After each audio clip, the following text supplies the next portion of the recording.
Welcome to GTPL news. నేను వాణినందన్. ముందుగా headlines. ఈ నెల 6-7 తేదీల్లో జరగనున్న 17వ బ్రిక్స్ శిఖరాగ్ర సదస్సుపై భారత ప్రధాని మోడీ కీలక వ్యాఖ్యలు.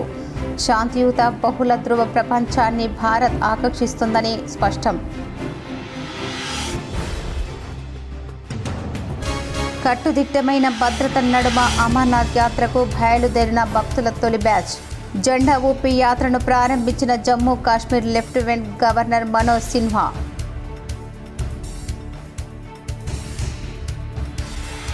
బీసీ రిజర్వేషన్లపై ఎమ్మెల్సీ కవిత ఏఐసీసీ అధ్యక్షుడు ఖార్గేకు లేఖ రాయడం హాస్యాస్పదంగా ఉంది. హైదరాబాద్లోని గాంధీ భవన్లో ఏర్పాటు చేసిన మీడియా సమావేశంలో ఎమ్మెల్సీ కవిత వ్యాఖ్యలపై విమర్శించిన TPCC chief MLC Mahesh Goud.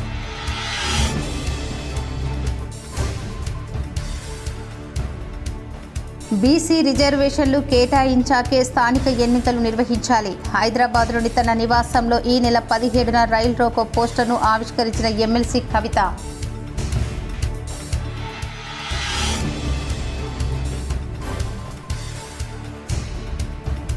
రాష్ట్రంలో ఈ నెలంతా వర్షాలు కురిసే అవకాశం. నైరుతి రుతుపవనాల కదలిక చురుకుగా ఉండటంతో వర్షాలు కురుస్తాయని ఐఎండీ వెల్లడి.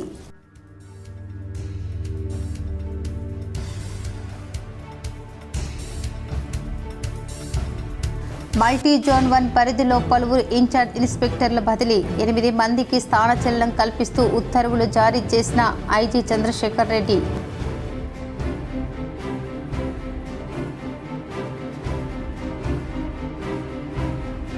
కర్ణాటకలోని హాసన్ జిల్లాలో ఇటీవల మరణాలకు కోవిడ్ టీకా ప్రభావం లేదు. సీఎం సిద్ధరామయ్య వ్యాఖ్యలను తప్పుబట్టిన బయోకాన్ చీఫ్ మంజుధర్ షా.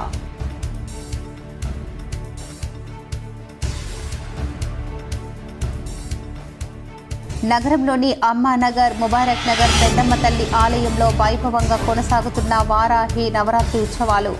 పెద్ద ఎత్తున హాజరై ప్రత్యేక పూజలు చేస్తున్న భక్తులు.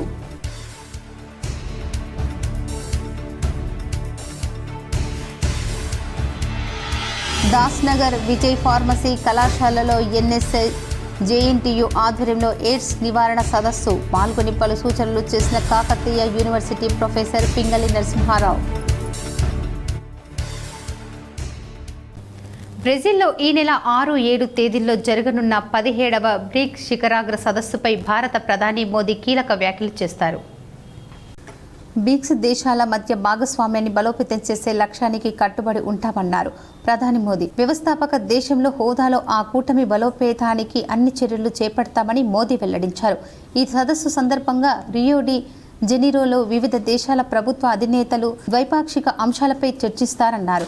బ్రెజిల్ అధ్యక్షుడు లూయిజ్ ఇనాసియో లూడా డాస్విన్లతో జరిగే సమావేశంలో వర్తమాన దేశాలు బలోపేతంపై ముఖ్య చర్చ జరుగుతుందన్నారు. ప్రధాని మోదీ 5 దేశాల పర్యటన కోసం బుధవారం ఉదయం ఢిల్లీ నుంచి బయలుదేరారు. తొలుత ఘానా రాజధాని ఆక్రా చేరుకున్న భారత ప్రధాని అరుదైన స్వాగతం లభించింది. ఘానా అధ్యక్షుడు జాన్ ద్రామాని మహామా స్వయంగా విమానాశ్రయానికి వచ్చి మోదీని ఆత్మీయంగా స్వాగతించడం జరిగింది. గత 3 దశాబ్దాల్లో భారత ప్రధాని ఒకరు ఘనాను సందర్శించడం ఇదే ప్రథమం. ఘనా అధ్యక్షుడు జాన్ ద్రామాని మహాతో ప్రధాని భేటీ అనంతరం 2 దేశాల మధ్య 4 ఒప్పందాలు కుదిరాయి. ఉభయ దేశాల మధ్య సహకారాన్ని విస్తృత స్థాయి భాగస్వామ్యంగా మార్చాలని నిర్ణయించినట్లు ప్రధాని మోదీ తెలిపారు. మోదీ ఇక్కడి నుంచి గురువారం ట్రినిడాడ్ అండ్ టొబాగోకు వెళ్తారు. ఆ తర్వాత అర్జెంటీనా, బ్రెజిల్, నమిబియా దేశాల్లో పర్యటించనున్నారు. కట్టుదిట్టమైన భద్రత మధ్య అమర్నాథ్ యాత్రకు 5,880 మందికి పైగా భక్తులు తొలి బ్యాచ్ బుధవారం జమ్మూ నుంచి బయలుదేరి వెళ్లారు. తెల్లవారుజామున 4:30 భగవతీనగర్ బేస్ క్యాంపుకు చేరుకున్న Jammu Kashmir lieutenant governor LG Manoj Sinha జెండా ఊపి యాత్రను లాంఛనంగా ప్రారంభించారు. తొలి బ్యాచ్లో 1,115 మంది మహిళలు, 31 మంది చిన్నారులు ఉన్నారు. 38 రోజులు ఈ యాత్ర గురువారం నుంచి 2 మార్గాల్లో పహల్గామ్, బాల్టాల్ ప్రారంభం కానుంది. వచ్చే నెల 9తో ముగియనుంది. పహల్గామ్ ఉగ్రదాడి నేపథ్యంలో ఈసారి భద్రతను మరింత పటిష్టం చేశారు. రాజ్భవన్ పోలీస్ కంట్రోల్ రూమ్ నుంచి యాత్రను 24 గంటలు పర్యవేక్షిస్తామని ఎల్జీ సిన్హా చెప్పారు. యాత్రను ప్రారంభించే ముందు సిన్హా పూజలు నిర్వహించారు. ప్రాంగణమంతా హరహర మహాదేవ్, భం భం బోలే నినాదాలు మార్మోగాయి. బీసీ రిజర్వేషన్లపై ఎమ్మెల్సీ కవిత ఏఐసీసీ అధ్యక్షుడు ఖార్గేకు లేఖ రాయడం హాస్యాస్పదంగా ఉందని టీపీసీసీ అధ్యక్షుడు మహేష్ కుమార్ గౌడ్ ఎద్దేవా చేశారు. హైదరాబాద్లోని గాంధీ భవన్లో ఏర్పాటు చేసిన మీడియా సమావేశంలో ఆయన మాట్లాడారు. భారత నాయకురాలిగా లేఖ రాశారా, జాగృతి అధ్యక్షురాలి హోదాలో రాశారా చెప్పాలన్నారు. 10 ఏళ్లు అధికారంలో ఉన్నప్పుడు కవిత బీసీల గురించి మాట్లాడారా అని ప్రశ్నించారు. స్థానిక సంస్థలో బీసీలకు ఉన్న రిజర్వేషన్లు 21% తగ్గించింది కేసీఆర్ కాదా అని ప్రశ్నించారు. 2014 నుంచి 2018 వరకు తెలంగాణ క్యాబినెట్లో ఒక్క మహిళ కూడా లేనప్పుడు స్పందించారా? ఉద్యమాలు చేశామని చెప్పుకుంటున్న కవిత ఏనాడైనా సాటి మహిళల గురించి మాట్లాడారా అని ఆరా తీశారు. ఎల్బీ స్టేడియంలో శుక్రవారం సామాజిక సమరభేరి పేరిట కార్యక్రమం ఏర్పాటు చేసినట్టు మహేష్ కుమార్ గౌడ్ చెప్పారు. గ్రామ కమిటీల ఉద్దేశించి ఏఐసీసీ అధ్యక్షుడు ఖార్గే ప్రసంగిస్తారని తెలిపారు. 10 ఏళ్లు అధికారులు ఉన్నప్పుడు నువ్వు ఎంపీగా ఉన్నావు, ఎమ్మెల్సీగా ఉన్నావు. మీ ద్వారా నేను వారిని అడుగుతాను, ఒక్క ప్రెస్ కట్టింగ్ గాని ఒక వీడియో గాని చూపించగలుగుతారా? ఆవిడ బీసీల గురించి మాట్లాడినట్టు మీ ద్వారా వారికి ఛాలెంజ్ చేస్తా. ఒక్క ప్రెస్ క్లిప్పింగ్ ఆనాడు ఆవిడ కవిత గారు ఎంపీగా, జాగృతి అధ్యక్షురాలుగా, తర్వాత ఎమ్మెల్సీగా ఉండి బీసీల గురించి ఏదైనా ఒక మాట మాట్లాడినారా మీరు? ఇవాళ బీసీల గురించి రాజకీయ శూన్యంలో ఉన్నటువంటి కవిత గారు మనుగడ కోసం వారి అన్నతో ఉన్న ఆస్తి తగాదా నుంచి బయటపడేందుకు, ఆ ఆస్తి పంపకాలు వాటా తెగక ఆవిడ ఉనికి కాపాడుకోవడానికి బీసీలు జపమెత్తుకుంది తప్ప ఆవిడ బీసీల కోసం చేసిందేమీ లేదు. ఆవిడ గారికి బీసీల గురించి మాట్లాడే అర్హత లేదు.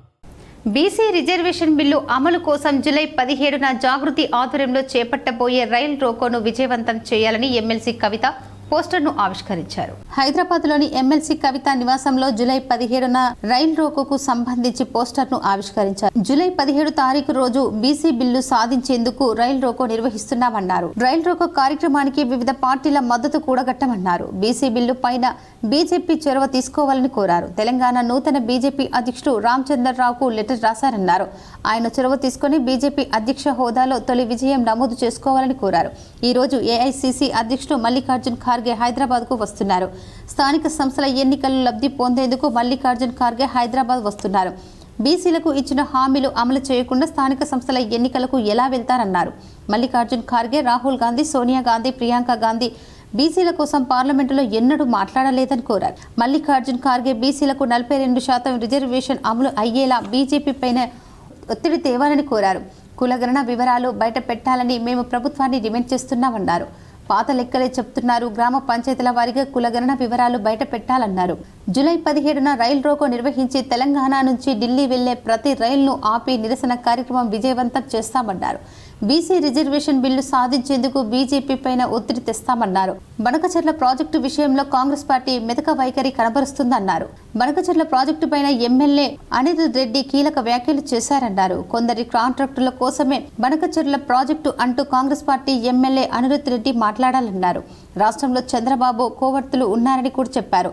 ఇకనైనా రేవంత్ రెడ్డి బనకచెర్లను ఆపాలని గట్టిగా కొట్లాడాలన్నారు. రైల్ రోకో కార్యక్రమానికి బీఆర్ఎస్ మద్దతు ఉంటుందా అని అడిగిన ప్రశ్నకు కవిత సమాధానం ఇచ్చారు. నేనే BRS party, rail roko BRS support ఉంటుందని చెప్పారు. బిల్లు పాస్ చేయడమే కాదు, మేము ప్రధానమంత్రి గారి దగ్గరికి ఒక అఖిల పక్షాన్ని కూడా తీసుకొని పోతామని గౌరవ ముఖ్యమంత్రి గారు బిల్లు పాస్ అవుతున్న సందర్భంలో చెప్పడం జరిగింది. కానీ ఇంతవరకు దాని మీద కనీసం ఒక్క ముందడుగు కూడా పడలేదు. అఖిల పక్షానికి సంబంధించి ఏ పార్టీలకు ముఖ్యమంత్రి గారు లెటర్ రాయలేదు. అఖిల పక్షం తీసుకొని వస్తానని ప్రధానమంత్రి గారికి కూడా వారు లెటర్ రాయలేదు. లెటర్ రాయకపోగా మల్లికార్జున్ ఖర్గే గారు, జాతీయ కాంగ్రెస్ పార్టీ అధ్యక్షులైనటువంటి మల్లికార్జున్ ఖర్గే గారు ఇవాళ హైదరాబాద్కు వస్తా ఉన్నారు. ఎందుకోసం వస్తున్నారు? కేవలం కాంగ్రెస్ పార్టీ జిల్లా, మండల, గ్రామ స్థాయి కార్యకర్తలతో మాట్లాడడానికి వస్తా ఉన్నారు. రాబోతున్నటువంటి స్థానిక సంస్థల ఎన్నికలలో వారిని సన్నద్ధం చేయడానికి వస్తా ఉన్నారు. రుతుపవనాల ద్రోణి ప్రభావంతో తెలంగాణలో 3 రోజుల పాటు వర్షాలు కురిసే అవకాశం ఉందని వాతావరణ శాఖ వెల్లడించింది. గురువారం ఆసిఫాబాద్, మంచిర్యాల, భూపాలపల్లి జిల్లాలో భారీ వర్షం కురిసే అవకాశం ఉందని వెల్లడించింది. శుక్రవారం ఉమ్మడి ఆదిలాబాద్, కరీంనగర్, ఖమ్మం, రంగారెడ్డి, హైదరాబాద్తో పాటు నిజామాబాద్, భూపాలపల్లి, ములుగు, సంగారెడ్డి జిల్లాలో ఉరుములు మెరుపులతో కూడిన తేలికపాటి నుంచి మోస్తారు వర్షం పడుతుందని తెలిపింది. గంటకు 30 నుంచి 40 కిలోమీటర్ల వేగంతో ఈదురుగాలు వీస్తాయని పేర్కొంది. ఈ జిల్లాలకు వాతావరణ శాఖ ఎల్లో అలర్ట్ జారీ చేసింది. మల్టీ జోన్ 1 పరిధిలో పనిచేస్తున్న పలువురు ఇన్స్పెక్టర్లు బదిలీ అయ్యారు. ఈ మేరకు ఐజీ చంద్రశేఖర్ రెడ్డి ఉత్తర్వులు జారీ చేశారు. మల్టీ జోన్ 1 పరిధిలో పనిచేస్తున్న పలువురు సిఐలను జూన్ 23న ట్రాన్స్ఫర్ చేసిన విషయం తెలిసిందే. తాజాగా మరో 8 మంది స్థానచలనం కల్పించారు. వెయిటింగ్ లో ఉన్న సిఐ నల్లమోతు చిట్టిబాబును ఖమ్మం మహిళా పోలీస్ స్టేషన్కు ట్రాన్స్ఫర్ చేశారు. అక్కడ పనిచేస్తూ తుమ్మలపల్లి శ్రీహరిని సత్తుపల్లికి బదిలీ చేశారు. రామగుండం కమిషనరేట్ పరిధిలో తాండూరులో విధులు నిర్వహిస్తున్న కన్నం కుమారస్వామిని మదిరకు కామారెడ్డి డిఎస్బిలో పనిచేస్తున్న తిరుపయ్యను బాన్స్వాడ రూరల్కు పంపించారు. వెయిటింగ్లో ఉన్న ఆర్ బన్సీలాల్ను రామగుండం కమిషనరేట్ పరిధిలోని చెన్నూరు సర్కిల్కు పంపుతూ ఉత్తర్వులు జారీ చేశారు. కర్ణాటకలోని హాసన్ జిల్లాలో ఇటీవల మరణాలకు కోవిడ్ టీకాల ప్రభావం ఉందని సీఎం సిద్ధరామయ్య వ్యాఖ్యలకు బయోకాన్ చీఫ్ మంజుధార తప్పుపట్టారు. కర్ణాటక హాసన్ జిల్లాలో ఇటీవల చోటు చేసుకున్న మరణాలను కోవిడ్ టీకాల ప్రభావమే కారణం కావచ్చు అని కర్ణాటక సీఎం సిద్ధరామయ్య అనుమానం వ్యక్తం చేసిన సంగతి తెలిసిందే. తాజాగా బయోకాన్ చీఫ్ కిరణ్ మంజుధర్ షా ఈ వ్యాఖ్యలపై స్పందించారు. సిద్ధరామయ్య అనుమానాలను తోసిపుచ్చిన ఆమె సీఎం వ్యాఖ్యలు తప్పుదోవ పట్టించేవిగా ఉన్నాయన్నారు. భారత్లో అభివృద్ధి చేసిన కోవిడ్-19 వ్యాక్సిన్లు అత్యవసర వినియోగ అధికార చట్టం కింద ఆమోదించడం జరిగింది. ప్రపంచ ప్రమాణాలకు అనుగుణంగానే ఇది తయారైంది. ఈ వ్యాక్సిన్లపై తప్పుడు సమాచారాన్ని ప్రచారం చేయొద్దు. ఇవి లక్షల మంది ప్రాణాలను కాపాడాయి. ప్రజలపై సంభవించిన కేసులు చాలా అరుదుగా చోటు చేసుకున్నాయి. ఈ వ్యాక్సిన్లపై నిందలు వేయటం మానేసి దాని అభివృద్ధి వెనుక ఉన్న సైన్స్ను గుర్తించడం చాలా ముఖ్యమని ఆమె రాసుకొచ్చారు. గత నెలల్లోనే హాసన్ జిల్లాలో గుండెపోటుతో 20 మందికి పైగా మరణించడంపై సిద్ధరామయ్య ఆందోళన వ్యక్తం చేశారు. ఈ మరణాలకు ఖచ్చితమైన కారణాన్ని గుర్తించి పరిష్కారాలు కనుగొనేందుకు ఒక కమిటీని ఏర్పాటు చేసినట్లు తెలిపారు. 10 రోజుల్లో దీనిపై నివేదిక సమర్పించాలని ఆదేశించారు. కోవిడ్ వ్యాక్సిన్లకు ప్రజలకు తొందరపాటుగా ఆమోదించడం, పంపిణీ చేయడం కూడా మరణాలకు కారణం కావచ్చు అని అనుమానం వ్యక్తం చేశారు. ఇటీవల పలు అధ్యయనాలు ఈ వ్యాక్సిన్లతో గుండెపోటు పెరుగుదలకు కారణమవుతాయని వెల్లడించనున్నారు. నగరంలోని అమ్మానగర్, ముబారక్ నగర్ పెద్దమ్మ తల్లి ఆలయంలో శ్రీ వారాహి నవరాత్రి ఉత్సవాలు అత్యంత వైభవంగా నిర్వహించారు.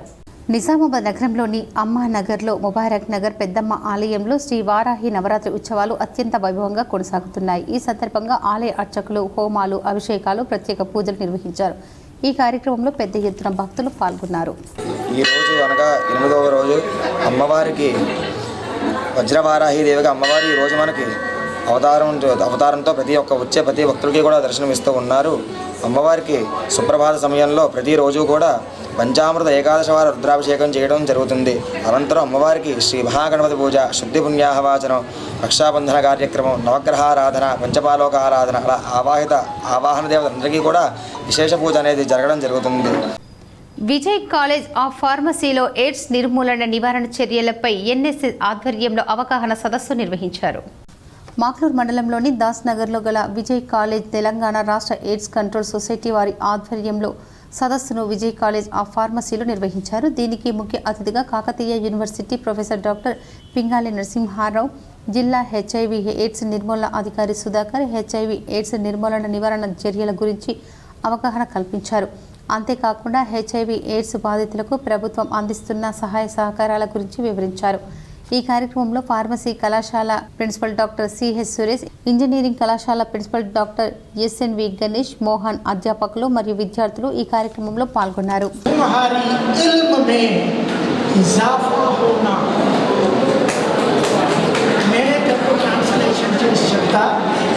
ప్రతిరోజు నీ జీవితంలో పెరుగుతూ ఉండాలి.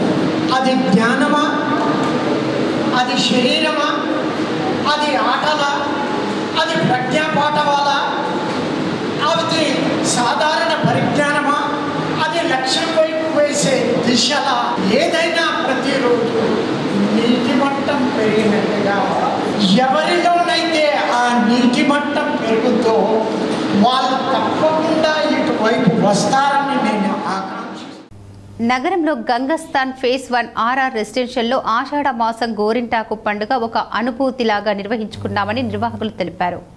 మొదటగా మహిళలందరూ ఒకరినొకరు స్వాగతం తెలుపుకొని గులాబీ పువ్వులు మీద ఆకులు మరియు మెహందీ గాజులు, పసుపు, కుంకుమలతో స్వాగతం తెలుపుకొని అందరూ కలిసి ఆకులు తెంపి ఒకరినొకరు మహిళలు మెహందీ దంచిన తర్వాత ఒకరి చేతులకు ఒకరు మెహందీ పెట్టుకోవడం. ఆషాఢ మాస గోరింటాకుతో ఈ ఆషాఢ మాసంలో వర్షాలు పడటంతో వాతావరణం చల్లగా మారుతుందని, సూక్ష్మ క్రిములు చేతులకు అంటు రోగాలు వ్యాపించకుండా క్రమంలో గోరింటాకును పెట్టుకుంటే అంటు రోగాలు దరిచేరవని మరియు మహిళలందరూ ఆషాఢమాస గోరింటాకు పండుగ నిర్మించుకోవాలని మా రెసిడెన్సీ వాస్తవ్యులు ప్రతి సంవత్సరం ఇలాగా నిర్వహించుకుంటున్నామని, కలిసికట్టుగా కులమత భేదాలు లేకుండా ఘనంగా నిర్వహించుకుంటున్నామని వారు తెలిపారు. ఈ కార్యక్రమంలో మహిళలందరూ పాల్గొని ఆనందోత్సవాలతో గడిపారు. చిన్ననాటి జ్ఞాపకాలను గుర్తు చేసుకొని ఈ సాయంకాలం వేళ ఈ కార్యక్రమం నిర్వహించుకోవడం ఆనందంగా భావిస్తున్నామని తెలిపారు. ఆర్ఆర్ రెసిడెన్సీలో మేమందరము ఆషాఢ మాసం గోరింటాకు సెలబ్రేషన్స్ మహిళలందరం కలిసి జరుపుకుంటున్నాము. ఎప్పుడు ఇట్లాగే జరుపుకోవాలని, అందరం హ్యాపీగా ఉండాలని కోరుకుంటున్నాము. మేము మహిళలందరం ఇలా పండుగ జరుపుకోవడం చాలా హ్యాపీనెస్ ఉంది. పాల్దా ప్రభుత్వ పాఠశాలల్లో పూర్వ విద్యార్థులు తమ ఔన్నత్యాన్ని చాటుకున్నారు. నిజామాబాద్ మండలం పాల్దా గ్రామంలో నిన్న బుధవారం రోజున ప్రభుత్వ పాఠశాలలో గ్రామ పెద్దలు ప్రతాప్ రెడ్డి ప్రత్యేకంగా సందర్శించి స్కూల్ సమస్యలు తెలుసుకొని తన వంతు సహాయంగా ఒక స్మార్ట్ టీవీని కొనుగోలు చేసి నగదు సమర్పించారు. అలాగే పూర్వ విద్యార్థులు, గ్రామ ప్రజలు కలిసి విద్యార్థులకు నోట్బుక్స్ ఉపాధ్యాయుల సమక్షంలో విద్యార్థులకు పంపిణీ చేశారు. ఈ కార్యక్రమంలో మున్నూరు ప్రభాకర్, గోపాల్ రెడ్డి, చిటికారి లక్ష్మణ్, జానకంపేట్ అబ్బన్న, కల్లెడ మారుతి, ఎడ్ల రాజమణి, గ్రామ పెద్దలు, ఉపాధ్యాయులు తదితరులు ఉన్నారు. మున్నూరు కాపు సంఘం తెలంగాణ యువత సోషల్ మీడియా జిల్లా అధ్యక్షులు నియామకాలు జరిగాయి. మున్నూరు కాపు సంఘం తెలంగాణ మరియు కాపు యువత సోషల్ మీడియా ఆధ్వర్యంలో ఉమ్మడి నిజామాబాద్ జిల్లా పట్టణంలో ఎల్లమ్మకుట్టలో కార్యవర్గ సమావేశం నిర్వహించడం జరిగింది. అనంతరం మున్నూరు కాపు ముద్దుబిడ్డ స్వర్గీయ ధర్మపురి శ్రీనివాస్కి ఘనంగా నివాళులు అర్పించడం జరిగింది మరియు వారి సేవలను గుర్తు చేసుకోవడం జరిగింది. ఈ కార్యక్రమంలో మున్నూరు కాపు సంఘం తెలంగాణ రాష్ట్ర అధ్యక్షులు వనమాల ప్రవీణ్ కుమార్, మున్నూరు కాపు యువత రాష్ట్ర అధ్యక్షులు బండి సంజీవ్, మున్నూరు కాపు సంఘం తెలంగాణ రాష్ట్ర కన్వీనర్ చింతపండు మహేందర్, మున్నూరు కాపు సంఘం తెలంగాణ రాష్ట్ర social media in charge Erram Sanjeev, Munnuru Kapu సంఘం తెలంగాణ రాష్ట్ర కార్యదర్శి దొంగ్లి శ్రీనివాస్, మున్నూరు కాపు యువత రాష్ట్ర కార్యదర్శి ఇమ్మడి శెట్టి మోహన్ మరియు కొత్తగా నియామకాలు అందుకున్న వారు మరియు మున్నూరు కాపు కుల పెద్దలు పాల్గొన్నారు. మా ఇందూరు గడ్డ, మా మున్నూరు కాపు ముద్దుబిడ్డ అయినటువంటి మా ధర్మపురి శ్రీరన్న గారి విగ్రహాన్ని సందర్శించాలి, ఆ విగ్రహాన్ని చూడాలని చెప్పి ఈరోజు ఆ మీటింగ్ సమావేశం అనంతరం ఈరోజు శ్రీరన్న గారి విగ్రహాన్ని ఈరోజు సందర్శించి వారికి నివాళులు అర్పించడం జరిగింది. నిజంగా ఒక మున్నూరు కాపు జాతికి మునుకాపు బిడ్డకి, ఒక మునుకాపు జాతికి ఆయన సింహ సపంలా ఉండే వ్యక్తి మా ధర్మపురి శ్రీరన్న గారు. నిజంగా వారు ఈరోజు ఇక్కడ లేకపోవడం, ఈ భూమి మాతో పాటు ఈరోజు వారు లేకపోవడం మున్నూరు కాపు జాతికే ఒక తీరని లోటు. జగన్పల్లి మండల కేంద్రంలో మోడల్ స్కూల్ వెళ్లే దారి చెడిపోయి గత కొన్ని సంవత్సరాలు అవుతుంది. నాయకులు కేవలం శిలాఫలకాలు వేయడానికే సరిపోతున్నారు కానీ రోడ్డు వేయడం లేదు. గత టీఆర్ఎస్ గవర్నమెంటు, నేడు కాంగ్రెస్ గవర్నమెంటు ఒకే విధమైన పాలన కనిపిస్తోంది. మాటలు చెప్పడమే కానీ మాటలు చేతులు కాలేకపోతున్నామని మండలంలో వివిధ గ్రామాల నుంచి ఎందరో విద్యార్థులు ఈ దారిలో ప్రయాణం చేస్తారు. వాళ్ళు గత కొన్ని సంవత్సరాలుగా ఈ రోడ్డు ప్రయాణంలో ఎన్నో ఇబ్బందులు ఎదుర్కొంటున్నారు. అయినా గవర్నమెంటు మరియు అధికారులు, నాయకులు ఎవరు కూడా పట్టించుకోవడం లేదు. ఏదైనా ప్రమాదం జరిగితే దానికి బాధ్యులు ఎవరు? దయచేసి ఇప్పటికైనా నాయకులు కళ్ళు తెరిచి ఈ రోడ్డును బాగు చేయించాలని కోరుకుంటున్నారు. బీజేపీ మండల అధ్యక్షులు కన్నెపల్లి ప్రసాద్, జగన్పల్లి నాయకులు జగ్గం కార్తిక్ కోరారు. చెప్పేసి అప్పుడు టీఆర్ఎస్ గవర్నమెంట్ నుంచి పోరాటం చేస్తున్నాం, టీఆర్ఎస్ గవర్నమెంట్ పార్టీతోని. అప్పుడు పోరాటం చేయగా 2023లో శంకుస్థాపన వేసిండ్రు, అక్కడ శిలాఫలకం వేసిండ్రు, రోడ్డు వేయడం మర్చిపోయింది. సో దాని తర్వాత మళ్ళీ ఎలక్షన్లు అవి ఇవన్నీ కాంగ్రెస్ గవర్నమెంట్ వచ్చింది. మరి కాంగ్రెస్ గవర్నమెంట్ వచ్చిన తర్వాత మరి పరిస్థితులు మారుతాయేమనుకుంటే ఇక్కడ ఉన్న పరిస్థితులు ఎక్కడ వేసిన గొంగలే అక్కడి మాదిరిగానే ఉన్నవి. మేము అయినా మళ్ళీ పోరాటం చేస్తూ ఉండగా మా బీజేపీ తరఫు నుంచి మొన్న 2025 4వ నెలలో మళ్ళీ ఒక శిలాఫలకం వేసిపోయిండు సారు. మరి శిలాఫలకాలు వేస్తే రోడ్డు వేయడం అంటే శిలాఫలకాలు వేయడం ఏంటో అర్థం కావడం లేదు. ఇది ఏదో నార్మల్ ఒక గ్రామం కోసమో దేనికోసమో కాదు. ఇక్కడ దాదాపు మండలం నుంచి 800 మంది విద్యార్థులు ఈ రోడ్డు మీద ప్రయాణం చేస్తూ ఉంటారు. సో వాళ్ళు నిత్యం పడుతున్న బాధలు ఈ వర్షాకాలం వస్తే మరీ ఘోరంగా ఉంటున్నాయి. జూలై 9న దేశవ్యాప్త సార్వత్రిక సమ్మెను జయప్రదం చేయండని trade union centre of India TUCI జిల్లా అధ్యక్షులు ఎం ముత్తెన్న పిలుపునిచ్చారు. కుమరం భీం ఆసిఫాబాద్ జిల్లాలోని CPM కార్యాలయంలో దేశవ్యాప్తి సమ్మెను జయప్రదం చేయడం కోసం జాయింట్ యాక్షన్ సమావేశం నిర్వహించడం జరిగింది. ఈ సందర్భంగా AITUC జిల్లా ప్రధాన కార్యదర్శి బోగి ఉపేందర్, CITU జిల్లా ఉపాధ్యక్షులు రాజేందర్ మాట్లాడుతూ కేంద్ర ప్రభుత్వం అవలంబిస్తున్న కార్మిక కర్షక వ్యతిరేక విధానాలకు నిరసనగా ఈ నెల 9న జరిగే దేశవ్యాప్త సార్వత్రిక సమ్మెను జయప్రదం చేయాలని జిల్లా కార్మిక వర్గానికి పిలుపునిచ్చారు. ఈ సమావేశంలో AITUC జిల్లా ఉపాధ్యక్షులు పిడుగు శంకర్, ఎం సత్తయ్య, CITU నాయకులు తోట సమ్మయ్యతో పాటు తదితరులు పాల్గొన్నారు. తో పాటు సంఘటిత అసంఘటిత కార్మిక వర్గం అంతా కూడా జిల్లా కేంద్రాల్లో మండల కేంద్రాల్లో ఆందోళన కార్యక్రమాలు చేసి ఈ ఆందోళన కార్యక్రమాలు ఈ దేశ ప్రధాన దృష్టికి తీసుకెళ్లవలసిందిగా మేమందరం కూడా విజ్ఞప్తి చేస్తున్నాం. అలాగే మరి ఎన్నో పోరాటాలు ఈ దేశ అత్యున్నత న్యాయస్థానం చెప్తుంది సమాన పనికి సమాన వేతనం ఇవ్వని, అది కూడా అమలు చేయలేని దౌర్భాగ్యమైన పరిస్థితి ఈ యొక్క దేశంలో ఉంది. అలాగే కార్మికులు పనిచేస్తూ ఉంటే ఈ కాంట్రాక్ట్ అవుట్సోర్స్ కార్మికులందరూ కూడా పర్మనెంట్ చేయాలన్నా కూడా కేంద్ర ప్రభుత్వం చేయడంలో ఘోరంగా విఫలమైంది. అలాగే స్కీమ్ వర్కర్లు అంగన్వాడీ కానివ్వండి, ఆశా కానీ, మిడ్ డే మీల్స్, అలాగే ఎన్హెచ్ఎం స్కీమ్లో పనిచేసిన కార్మికులు, అలాగే ఆర్టీసీకి, అలాగే సింగరేణి, ఎస్పీఎం. బీసీలకు దమాషా ప్రకారం రిజర్వేషన్లు ఇవ్వాలని బీసీ యువజన సంఘం జిల్లా అధ్యక్షుడు బగ్గాలి అజయ్ డిమాండ్ చేశారు. అన్ని రంగాల్లో అన్యాయం బీసీలకు జరుగుతుందని, బీసీలకి 56% ఉన్న బీసీలకు ఇంకా 27% రిజర్వేషన్లనే కొనసాగించడం అన్యాయమన్నారు. మొన్న తెలంగాణ ప్రభుత్వం కులగణన చేయడాన్ని స్వాగతించాము. ఇప్పుడు కేంద్ర ప్రభుత్వం కూడా కులగణన చేస్తారని చెప్పడాన్ని స్వాగతిస్తున్నాము. తెలంగాణ ప్రభుత్వం ఏది అయితే 42% రిజర్వేషన్లు బీసీలకు ఇవ్వాలని నిర్ణయించిందో దానిని వెంటనే కేంద్ర ప్రభుత్వం బిల్లు పెట్టి వెంటనే బీసీలకు 42% రిజర్వేషన్లను కేటాయించాలని ఈ వేదిక ద్వారా డిమాండ్ చేస్తున్నామని బగ్గలి అజయ్ అన్నారు. ఈ రిజర్వేషన్లు రాజకీయంగా, విద్యాపరంగా, ఉద్యోగపరంగా ఉండాలి అని బీసీ యువజన సంఘం రాష్ట్ర కార్యదర్శి కొయ్యడ శంకర్ అన్నారు. 130 కులాల బీసీల్లో ఇంకా నిరుపేద రేఖకు కింద దాదాపు 100 కులాలు ఉన్నాయని, వారు అభివృద్ధి చెందాలంటే ఏదైతే రాష్ట్ర ప్రభుత్వం 42% ఇవ్వాలని అసెంబ్లీలో తీర్మానం చేసిందో దానిని కేంద్రం కూడా వెంటనే బిల్ పాస్ చేసినప్పుడే బీసీలకు న్యాయం జరుగుతుందని అన్నారు. రాష్ట్ర ప్రభుత్వం రాజీవ్ యువ వికాస్ పేరుతో యువతకు ఇవ్వాలనుకున్న రుణాలను కూడా తొందరగా ఇవ్వాలి. అందులో కూడా బీసీలకు 42% కేటాయించాలని రాష్ట్ర ప్రభుత్వాన్ని కోరుతున్నామని చెప్పారు. ఈ కార్యక్రమంలో బీసీ యువజన సంక్షేమ సంఘం జిల్లా అధ్యక్షులు బగ్గలి అజయ్, కొయ్యడ శంకర్, విజయ్, బసవసాయి, మురళి తదితరులు ఉన్నారు. బీసీ రిజర్వేషన్ 42%ని తొందరగా కేంద్ర ప్రభుత్వం అమలు చేయాలని, అలాగే రాష్ట్ర ప్రభుత్వం కూడా నిర్వహిస్తున్నటువంటి రాజీవ్ యువ వికాసం కూడా గత నెల జూన్లో ఇస్తా అన్నారు, ఇంకా దాన్ని ఇవ్వలేదు. అలాగే దాని ద్వారా యువతకు ఉపాధి అవకాశాలు ఉంటాయి కాబట్టి తొందరగా దాన్ని రిలీజ్ చేయాలని, అలాగే దాంట్లో కూడా బీసీలకు 42% అమలు చేయాలని ఈ సందర్భంగా తెలియజేస్తుంది. జూలై 9న కార్మిక కర్షక సమ్మెను జయప్రదం చేద్దామని కార్మిక రంగాలు పిలుపునిచ్చాయి. సిఐటియు జిల్లా కార్యాలయంలో ప్రెస్ మీట్ నిర్వహించారు. ఈ సందర్భంగా సిఐటియు జిల్లా కార్యదర్శి నూర్జహాన్ మాట్లాడుతూ బ్రిటిష్ కాలంలోనే కార్మికులు తమ న్యాయమైన సమస్యలు పరిష్కారానికి, కార్మిక భద్రతకి, సంక్షేమానికి అనేక పోరాటాలు చేసి కార్మిక చట్టాలను సాధించుకున్నారని అన్నారు. కార్మిక చట్టాల పరిరక్షణ కొరకై జూలై 9న జరిగే దేశవ్యాప్త సార్వత్రిక సమ్మెని జిల్లాలో అన్ని రంగాల్లో అత్యంత జయప్రదంగా విజయవంతం చేయాలని పిలుపునిచ్చారు. ఈ కార్యక్రమంలో గంగాధర్, నరేష్, మహేష్, యాదవ్, మురళి, ప్రభాకర్, నవీన్, ఇమ్రాన్ తదితరులు పాల్గొన్నారు. కామారెడ్డి జిల్లా పెద్ద కొడబ్గల్ మండలం జగన్నాథ్పల్లి 161వ జాతీయ రహదారిపై ఆగి ఉన్న కంటైనర్ను ఢీకొని 3 యువకులు మృతి చెందిన ఘటన చోటు చేసుకుంది.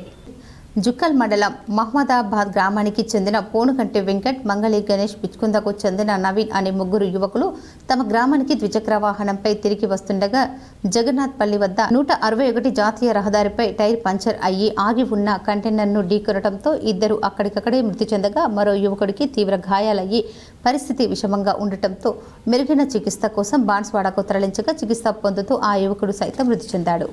ఏఐబీఎస్ఎస్ నూతన అధ్యక్ష ప్రధాన కార్యదర్శులుగా బాపురావు నాయక్, కొర్ర గంగాధర్ ఎన్నికయ్యారు.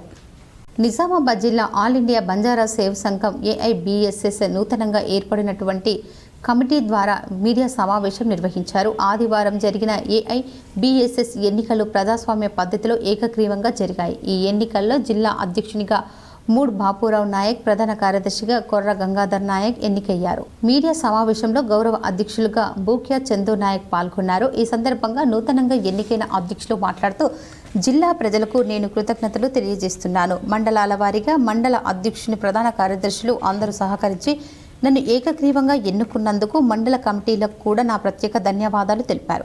అదేవిధంగా గతంలో పనిచేసినటువంటి పాత కమిటీకి కూడా నా ప్రత్యేక ధన్యవాదాలు తెలియజేస్తూ ఉన్నాను.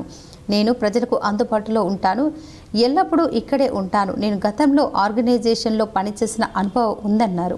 నన్ను నిజామాబాద్ జిల్లా బంజారా సేవా సంఘం అధ్యక్షులుగా ఎన్నుకున్నందుకు తాండా ప్రజలకు అందరికీ నమస్కారాలు, ధన్యవాదాలు తెలియజేసుకుంటూ, నేను సుదీర్ఘంగా ప్రభుత్వ సర్వీసులో పనిచేసి మొన్ననే రిటైర్డ్ అయినాను. మరి నేను ఉద్యోగ సంఘాలలో దాదాపు నాకు ఒక 16-18 సంవత్సరాల సంఘ సేవ చేసే ఎక్స్పీరియన్స్ ఉంది. మరి దాన్ని క్రోడీకరించి జోడించి బంజారా సేవా సంఘం నాకు బంజారాల సేవ చేసే భాగ్యం కల్పించినందుకు నేను వాళ్ళకు ఎల్లప్పుడూ అందుబాటులో ఉండి రాత్రి పగలు ఎప్పుడూ ఏ సమస్య వచ్చినా వాళ్ళకు అందుబాటులో ఉండి సమస్య పరిష్కారానికి కృషి చేస్తాను. బాన్స్వాడ పట్టణంలో పారిశుద్ధ కార్మికులకు మాజీ కౌన్సిలర్ శ్రీనివాస్ రెయిన్ కోట్లు పంపిణీ చేశారు. బాన్స్వాడ 13వ వార్డు టీచర్స్ కాలనీకి చెందిన మాజీ కౌన్సిలర్ శ్రీనివాస్ మాట్లాడుతూ మున్సిపల్ కార్మికులు రాత్రి పగలు తేడా లేకుండా ప్రజల ఆరోగ్యం కోసం పనిచేస్తారని తెలిపారు. మున్సిపల్ కార్మికులు వర్షంలో పనిచేస్తున్న వారి అనారోగ్యానికి గురి కాకుండా వారు ఆరోగ్యంగా దృష్టిలో ఉంచుకొని తన వంతు సహకారంగా వర్షంలో తడవకుండా వర్షాకాల జాకెట్లు రెయిన్ కోట్లు పంపిణీ చేశానని అన్నారు. మున్సిపల్ అధికారులు మిగిలిన కార్మికులకు కూడా రెయిన్ కోట్లు అందించాలని కోరారు. అలాగే బాన్స్వాడ పట్టణ ప్రజలు వర్షాకాలం వచ్చినందుకు పరిసర ప్రాంతాల్లో పరిశుభ్రంగా ఉంచుకోవాలని, అనారోగ్యం పాలు కాకుండా జాగ్రత్తలు వహించాలని ఈ సందర్భంగా ఆయన తెలిపారు. వాళ్ళకు చాలా ఇబ్బంది అనిపించి 3 days 4 days క్రితం వాళ్ళని చూశాను. మొత్తం వాళ్ళ చేతులు ఇట్లా ముడతలు ఆ వర్షంలో నాని ముడతలు అయినాయి. కాబట్టి వాళ్ళని చూసి నా ఎంతో సహకారం చేశాను వాళ్ళకు. ఇంకొకటి ఏంటంటే ఇక్కడనే కాకుండా జర మొత్తం మున్సిపాలిటీ ప్రతి కార్మికులకు మున్సిపాలిటీ నుంచి వాళ్ళకి ఏదన్నా సాయం చేయగలరని నా యొక్క కోరిక. అలాగే ఏదైతే రాష్ట్రంలో వానలు జోరందుకున్నాయి. గత నెలల్లో వర్షాభావ పరిస్థితులు చోటు చేసుకోగా ఈ నెలలో మాత్రం పరిస్థితులు ఆశాజనకంగా ఉండనున్నాయి. నైరుతి రుతుపవనాల కదలికలు చురుగ్గా ఉండటంతో ప్రస్తుతం వానలకు అనుకూల పరిస్థితులు ఏర్పడ్డాయి. జూలై నెలలో వర్షాలు సాధారణం కంటే అధికంగా కురిసే అవకాశం ఉన్నట్టు భారత వాతావరణ విభాగం వెల్లడించింది. ఈ మేరకు జూలై నెల వర్షాలు అంచనాలకు బుధవారం విడుదల చేసింది. ఈ నెలలో 22.74 సెంటీమీటర్ల సగటు వర్షపాతం నమోదు కావాల్సింది ఉంది. ప్రస్తుత పరిస్థితులను పరిశీలిస్తే సాధారణంగా కంటే కనీసం 6% అధిక వర్షాలు నమోదవుతాయని వాతావరణ శాఖ స్పష్టం చేసింది. ఈ నెలలో 2వ తేదీ నుండి సాధారణ వర్షపాతంలో 10% నమోదైనట్టు వాతావరణ శాఖ వివరించింది. ప్రస్తుతం పసిఫిక్ మహాసముద్రంలో న్యూట్రల్ ఎల్నోదా దక్షిణ ఆఫ్రికా ఓసిలేషన్ పరిస్థితులు నెలకొన్నాయి. సీజన్ ముగిసే వరకు ఇలాంటి పరిస్థితులే ఉంటాయని వాతావరణ శాఖ తెలిపింది. దీంతో దక్షిణ భారతదేశంలో రాష్ట్రంలో వర్షపాతం తక్కువగా నమోదవు కావచ్చని, కానీ తెలంగాణ రాష్ట్రంలో నైరుతి సీజన్ ప్రారంభ నెలలోనే వర్షాలు అధికంగా కురుస్తాయి. గత 5 ఏళ్లుగా వర్షపాతం నమోదును పరిశీలిస్తే సాధారణం కంటే కనీసం 20% అధిక వర్షాలు నమోదవుతున్నాయి. కానీ ఈ ఏడాది జూన్ నెలలో తీవ్ర నిరాశకు గురిచేసింది. ఈ నెలలో 13.3 సెంటీమీటర్ల సగటు వర్షపాతం నమోదు కావాలి. కానీ నెల ముగిసే వరకు 10.42 సెంటీమీటర్ల వర్షపాతమే నమోదైంది. సాధారణ వర్షపాతం కంటే 20% తక్కువ వర్షాలు కురిశాయి. గత ఏడాది గణాంకాలను పరిశీలిస్తే 15.90 సెంటీమీటర్ల వర్షం కురిసింది. ఇటీవల జడ్చర్ల ఎమ్మెల్యే అనిరుద్ రెడ్డి చేసిన వ్యాఖ్యలు కాంగ్రెస్ వర్గాల్లో తీవ్ర సంచలనం రేపాయి. అయితే అనిరుద్ చేసిన వ్యాఖ్యలపై TPCC chief MLC Mahesh Goud serious అయ్యారు. ఇటీవల జడ్చర్ల ఎమ్మెల్యే అనిరుద్ రెడ్డి చేసిన వ్యాఖ్యల్లో కాంగ్రెస్ వర్గాల్లో తీవ్ర సంచలనం రేపాయి. అయితే అనిరుద్ చేసిన వ్యాఖ్యలపై TPCC chief MLC Mahesh Goud serious అయ్యారు. టీపీసీసీ చీఫ్ మహేష్ గౌడ్ నేడు గాంధీ భవన్లో మీడియాతో మాట్లాడుతూ అనిరుద్ వ్యాఖ్యలను ఖండించారు. పార్టీ నేతలు ఏదైనా మాట్లాడే ముందు ఆలోచించి మాట్లాడాలని హితవు పలికారు. పార్టీ కట్టుబాట్లు మీరు క్రమశిక్షణ తప్పకూడదని, క్రమశిక్షణ విషయంలో రాజీ పడేది లేదని స్పష్టం చేశారు. ఎమ్మెల్యే చేసిన వ్యాఖ్యలు తీవ్రంగా పరిగణిస్తున్నట్లు మహేష్ కుమార్ గౌడ్ తెలియజేశారు. ఈ విషయంపై ఎమ్మెల్యే వివరణ కోరుతామని తెలిపారు. నిజామాబాద్ జిల్లా కేంద్రంలో సుభాష్ నగర్లో గల సీనియర్ సిటిజన్ పెన్షనర్స్ మీటింగ్ హాల్లో ఏర్పాటు చేయడం జరిగింది. ఈ కార్యక్రమంలో కవులు, కళాకారులు, తెలంగాణ ఉద్యమకారులు పాల్గొన్నారు. డాక్టర్ దాశరథి శత జయంతి కమిటీని అధ్యక్షుడిగా కోనేరు సాయి కుమార్, ఉపాధ్యక్షుడిగా చంద్రశేఖర్, ఎక్స్ ఎండిఓ ప్రధాన కార్యదర్శిగా సిరిపలింగం, ప్రజాకళ మండలి సహాయక కార్యదర్శిగా అష్టగంగాధర్, ఆర్గనైజింగ్ సెక్రటరీగా కోయర్ నర్సింహులు, కోశాధికారిగా ఆంజనేయులు, కార్యవర్గ సభ్యులుగా ఆహ్వాన కమిటీ సభ్యులుగా రాంభూపాల్, పీసీసీ ప్రధాన కార్యదర్శి రఘు రాఘవేందర్, డాక్టర్ రాములు రాథడ్, కొమ్ము రాజమల్లు, విజయమాల శంకర్ గౌడ్, ఏబిఎన్ నరసింహారావు, నాగేశ్వరరావు, బండారి లక్ష్మి, శ్రీలత, శ్రీనివాస్, బండారు లక్ష్మణ్, యాదగిరి గోవర్ధన్, నర్సారెడ్డి చరణ్ సలహాదారులుగా ఆది ప్రవీణ్ కుమార్ ఏకగ్రీవంగా ఎన్నుకోవడం జరిగింది. పత్రికా సమన్వయకర్తలుగా శేఖర్ నాగరాజు, సమావేశం ఏకగ్రీవంగా దాశరథి కారాగారమైనటువంటి కిల్లా జైలును పర్యాటక కేంద్రంగా ప్రభుత్వం వెంటనే ప్రకటించాలని, సంబంధించబడిన గదిని పర్యాటక కేంద్రంగా మార్చాలని, విగ్రహాన్ని ఏర్పాటు చేయాలని, ప్రభుత్వం నిర్వహించాలని, దాశరథి విగ్రహాన్ని కిల్లా జైలు వద్ద ఏర్పాటు చేయాలని ఏకగ్రీవంగా తీర్మానం చేయడం జరిగింది. దాశరథి అమర్ రహే అంటూ నినాదాలు చేశారు. సంస్కృతి చారిత్రక విషయాల్లో వారిని ఆదర్శంగా తీసుకుంటాం కాబట్టి ఈయనని స్ఫూర్తిగా తీసుకొని దాశరథి గారి యొక్క శత జయంతిని ఘనంగా జరపడానికి శత జయంతి కమిటీని నియమించుకున్నాం. ఆ కమిటీని ఇప్పుడు మీ ముందు ప్రకటిస్తాము. దీంట్లో ఎవరైతే ఇప్పుడు యాక్టివ్ వచ్చిన వాళ్ళ పేర్లు ఉన్నాయి, ఇంకా రానటువంటి వాళ్ళు కూడా ఉన్నారు. వాళ్ళని కూడా కమిటీలో చేర్చుకుంటూ అందరినీ కలుపుకుంటూ ప్రభుత్వ సహకారంతో, పెద్దలు మహేష్ కుమార్ గౌడ్ గారి సహకారంతో రాష్ట్ర ప్రభుత్వము దాశరథి గారి శత జయంతి నిర్వహించాలనేటువంటి ఒక డిమాండ్తో ఇవాళ ముందుకు పోతున్నాం. ఈ కార్యక్రమాన్ని ఇచ్చేసిన 29 కార్మిక చట్టాలు అమలుకు సమరశీల పోరాటాలు తప్పవని, దానిలో భాగంగానే జూలై 9న దేశవ్యాప్త సార్వత్రిక సమ్మెను జయప్రదం చేయాలని పిలుపునిచ్చారు. సిరికొండ మండలంలోని గడ్కోల్ గ్రామంలో trade union centre of India, Nizamabad rural Kamareddy సంయుక్త జిల్లా అధ్యక్షులు ఎం ముత్తెన్న పాల్గొని మాట్లాడారు. కేంద్రంలో బీజేపీ ప్రభుత్వం కార్మిక వ్యతిరేక విధానాలను అవలంబిస్తుందని, కార్మిక వర్గాన్ని బలిచ్చేందుకు తీసుకొచ్చిన 4 లేబర్ కోడ్లను రద్దు చేయాలని డిమాండ్ చేస్తూ 2025 జూలై 9న జరగబోయే దేశవ్యాప్త సమ్మెలో సంఘటిత, అసంఘటిత రంగాల్లో ఉన్న కార్మికులు అధిక సంఖ్యలో పాల్గొని జయప్రదం చేయాలని కోరారు. ఈ సిరికొండ మండలంలోని గడ్కోల్లో సమ్మె పోస్టర్ ఆవిష్కరించారు. ఈ సందర్భంగా వారు మాట్లాడుతూ రాష్ట్ర ప్రభుత్వం లేబర్ కోడ్ని అమలు చేస్తామని ప్రకటించి అమలు పూనుకుంది. దేశంలో అనేక రాష్ట్రంలో 4 లేబర్ కోడ్లు సాగుతో కార్మిక సంఘాలు రిజిస్ట్రేషన్ కఠినంగా చేశారు. ఎప్పటికైనా కేంద్ర ప్రభుత్వం 4 లేబర్ కోడ్ను రద్దు చేయాలని, దశాబ్దాల పాటు కార్మిక వర్గం పోరాడి సాధించిన కార్మిక చట్టాలు కాపాడుకోవడానికి కార్మికులు ఐక్యంగా ఉద్యమం చేయాలని పిలుపునిచ్చారు. ఈ పోస్టర్ ఆవిష్కరణ కార్యక్రమంలో trade union centre of India TUC జిల్లా కార్యదర్శి ఆర్ రమేష్, ఉపాధ్యక్షులు సత్యమ్మ, ఎల్ ప్రకాష్, సహాయక కార్యదర్శులు రాజేశ్వర్, ఎం అనీస్, కోశాధికారి అరవింద్ తదితరులు పాల్గొన్నారు. 140 సంవత్సరాల కంటే ముందటి నుంచి కార్మికులు కొట్లాడి సాధించినటువంటి ప్రపంచవ్యాప్త 8 గంటల పనిదినాన్ని ఇవాళ రద్దు చేసేసి గుజరాత్ పుట్టి పెరిగిన దేశంలోనే 12 గంటలు 10 గంటలు అక్కడి యజమానులు అగ్రిమెంట్ చేసి కార్మికులను మోసుకుంటున్నారు. ఆ విషయం అంతా తెలిసి ఇలా చూసి చూడనట్టుగా వ్యవహారం కొనసాగిస్తూ ఉంది. అదే రకంగా కార్మికులు కొట్లాడి సాధించినటువంటి 44 చట్టాలను, దానికి 15 చట్టాలను అసలు పనికిరాకుండా చేసేసి మిగతా చట్టాలను 4 కోర్లుగా మార్చేసి కార్మికులకు ఏ రకంగా కూడా ఉపయోగం లేకుండా చేసినటువంటి పరిస్థితి. కాబట్టి ఇటువంటి అనేక విషయాలలో కనీస వేతనాల చట్టం విషయంలో కానీ, కనీస వేతనాలు 26,000 రూపాయలు ఇప్పించే విషయంలో కానీ, రాజీనామా చేసినటువంటి వారికి 9,000 రూపాయలు ఇప్పించే విషయంలో కానీ, తాను ప్రతి ఒక్కరికి 3,000 రూపాయలు పెన్షన్ ఇప్పిస్తానని చెప్పేసి మాట్లాడినటువంటి మాటలు ఇతర దేశాల్లో, ఈ దేశంలో ఉన్నటువంటి అనేక మంది డబ్బులు ఈ దేశాన్ని దోచుకొని వివిధ దేశాలలో దాచబెట్టిండ్రు. అవన్నీ తీసుకొచ్చి ప్రతి స్త్రీకి 15 లక్షల రూపాయలు పంపిస్తారని చెప్పేసి జీరో ఖాతాలు. ఇప్పుడు కొన్ని మండలాల వార్తలు చూద్దాం.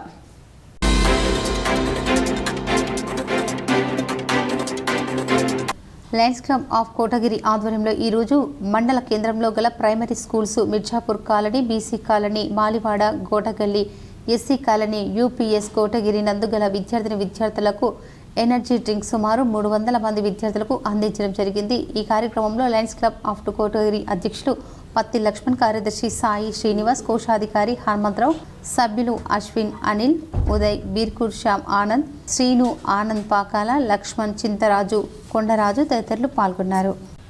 వార్తలు ముగించే ముందు ముఖ్యాంశాలు మరోసారి. ఈ నెల 6, 7 తేదీల్లో జరగనున్న 17వ బ్రిక్స్ శిఖరాగ్ర సదస్సుపై భారత ప్రధాని మోడీ కీలక వ్యాఖ్యలు. శాంతియుత బహుళ ధృవ ప్రపంచాన్ని భారత్ ఆకాంక్షిస్తుందని స్పష్టం. కట్టుదిట్టమైన భద్రత నడుమ అమర్నాథ్ యాత్రకు బయలుదేరిన భక్తుల తొలి బ్యాచ్. జెండా ఊపి యాత్రను ప్రారంభించిన Jammu Kashmir lieutenant governor Manoj Sinha.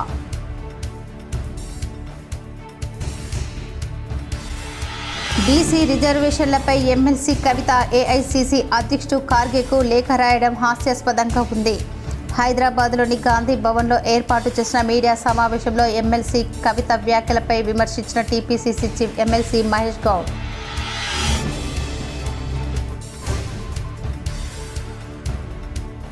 BC రిజర్వేషన్లు కేటాయించాకే స్థానిక ఎన్నికలు నిర్వహించాలి. హైదరాబాద్లోని తన నివాసంలో ఈ నెల 17న రైల్ రోకో పోస్టర్ను ఆవిష్కరించిన ఎమ్మెల్సీ కవిత.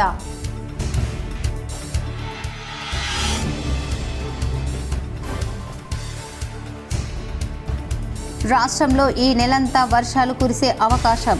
నైరుతి రుతుపవనాల కదలిక చురుకుగా ఉండటంతో వర్షాలు కురుస్తాయని ఐఎండీ వెల్లడి.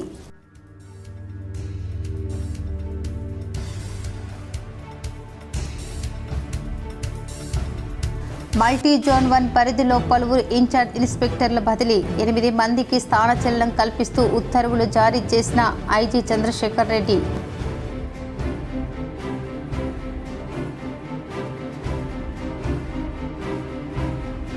కర్ణాటకలోని హాసన్ జిల్లాలో ఇటీవల మరణాలకు కోవిడ్ టీకా ప్రభావం లేదు. సీఎం సిద్ధరామయ్య వ్యాఖ్యలను తప్పుబట్టిన బయోకాన్ చీఫ్ మంజుదర్ షా.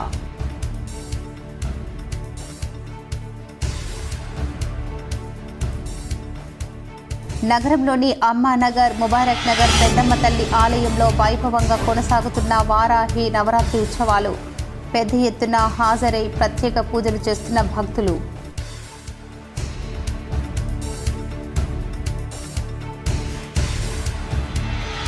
దాస్నగర్ విజయ్ ఫార్మసీ కళాశాలలో ఎన్ఎస్ఐ జేఎన్టీయూ ఆధ్వర్యంలో ఎయిడ్స్ నివారణ సదస్సు. పాల్గొని పలు సూచనలు చేసిన కాకతీయ యూనివర్సిటీ ప్రొఫెసర్ పింగళి నరసింహారావు. ఈ వార్తలు ఇంతటితో సమాప్తం. తిరిగి ప్రసారమయ్యే వార్తల్లో మళ్ళీ కలుద్దాం. అంతవరకు చూస్తూనే ఉండండి మీ జీటీపీఎల్ న్యూస్.